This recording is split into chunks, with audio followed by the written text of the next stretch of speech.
which side you're on. Get out of the middle of the road. Don't be hot nor cold, but lukewarm. Choose. You're going to serve the New World Order? Or you're going to serve liberty and freedom and the God of creation? That is the choice. All right, let's go back to Bob Chapman. Bob, I've been asking the questions here.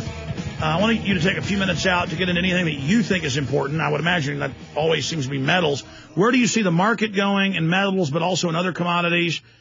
We've seen gold and silver racing up, then the big banks trying to pound it down, but it seems they're not having as much success. Chinese starting to dump the dollar, other nations publicly dumping the dollar. How long can this hold, or can they just keep playing games forever? Because normally gold would be going down in the summer. What are we going to see this fall? Well, I think the rules about gold going down at this time or that time, you can throw them out the window. Because of the intercession into the markets by the United States government and others in the manipulations that have gone on, that anything can happen at any time. The suppression of gold has happened because central banks, in conjunction with one another, were gold sellers, and they have been over the past 10 years or more. And, we saw England selling gold at $275, sold out three-quarters of their gold, and now they're offside about $7 or $8 billion that they threw down the sewer, so to speak. But the point is this. They only had 33,000 tons. My guess is they probably get less than 5,000 tons left. And how they've been deceiving everybody is that they have been leasing gold to bullion market makers, which would be J.P. Morgan or Goldman Sachs, etc. And they would take this gold, and they would either pay 0.5% interest or no interest, or sometimes they get paid to take the gold off the central bank's hands. And they would sell it into the market to depress the price at certain times. Now, what's happened in the interim, the central banks didn't want people to see them doing that, so they leased the gold to the bullion dealers, who in turn sold it. The little trick here is that in their accounting procedure, all of these central banks are holding this leased gold on the books as still having had it, when in fact it was sold long ago.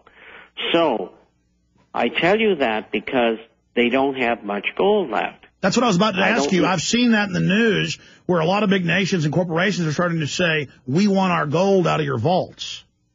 Well, Germany just asked for theirs. Switzerland asked for theirs.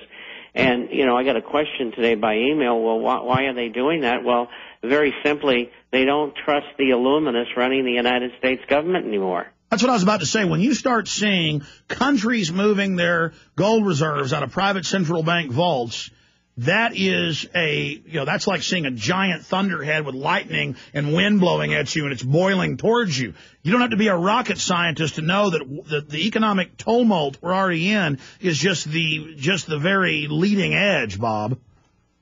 Well, it's like lightning over the Treasury building. And incidentally, Dubai has asked for their gold from the British. And so I think there's a few now countries who would like their gold in their own vaults. So is this the heading towards the exits? Probably be more. Is this the heading towards the exits? Yes, I think it is. And I don't think they can get away with this leasing facade much longer. And I don't think they have much gold left to sell in the market anyway. And so I think that this is going to come to an end, and I think it will come to an end as soon as gold and silver break out. And they're both in reverse head and shoulders formations technically, which means, and these are long-term formations, which means that when they do break out, the two of them will go berserk. And I don't think it's very far away. And that's why Ted Anderson and I and others have been saying, look, take this opportunity created by the illuminists of driving the prices of these metals down to where they should not be by buying them. And then when the leverage disappears and gold and silver take off, you'll be able to keep your wealth intact, and you might even become wealthy. Bob, what's the time frame on this then? I mean, gold's up, 50-something bucks in the last week. Silver's up a few bucks.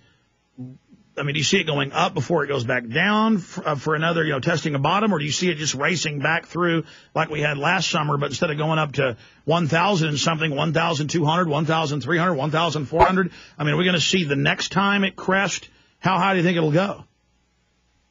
Well, I think it can easily go to 1,200 for starters, and then it probably will feed upon itself and get back up to or go to 2,000 on the gold.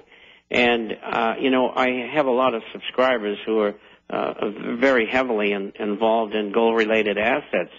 And they say, well, I've got another million here, I've got another 10,000, what do I do? And I say, well, you can buy more here. I know you've got a lot already. But then again, if you want, you can wait until we pass through 1,000 and then pay a higher price knowing that we've broken out. But I say that to people who have positions or large positions. And, there's not much product out there, either in the coins or even in the shares. There's not much to choose from. Well, that's why you see all these ads. Back in 78, 79. Yeah, when you had plenty of it. Well, no, I was saying that's why you see all the hundreds of stocks in South Africa, and I used to do them. They used to yield between 12 and 25% annually, the dividend. And, I bought stocks like Free State Gaduld at $8, and it went to $50. East Ram Proprietary and Durban Deep went from 35 cents to 51 and $54 in that time frame of 4 years. Of course, most of these companies aren't around anymore. But the point is, when the game really starts, it'll be something else.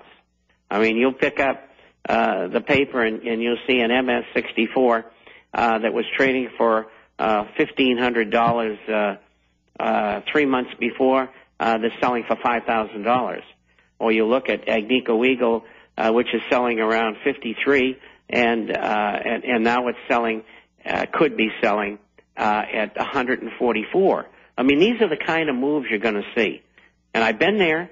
I've been in every bull market in gold since 1960. Now, Bob, the point I was going to make is you see these ads everywhere, in print, on TV, radio, sell your old gold, and they give them way under what it's worth. Folks, what does that tell you when there's all these ads trying to buy your gold? That's because there's a shortage everywhere, and and companies are trying to buy this stuff up right now. Most coin dealers still have very low supplies of gold and silver. It's way jacked up prices. And speaking of that, we got a guest coming up, an American who was told he couldn't videotape in England or he'd be charged as a terrorist. That video and audio is coming up here in just a few minutes. Video for PrisonPlanet.tv viewers, audio for everybody else, but this video is up on Infowars.com.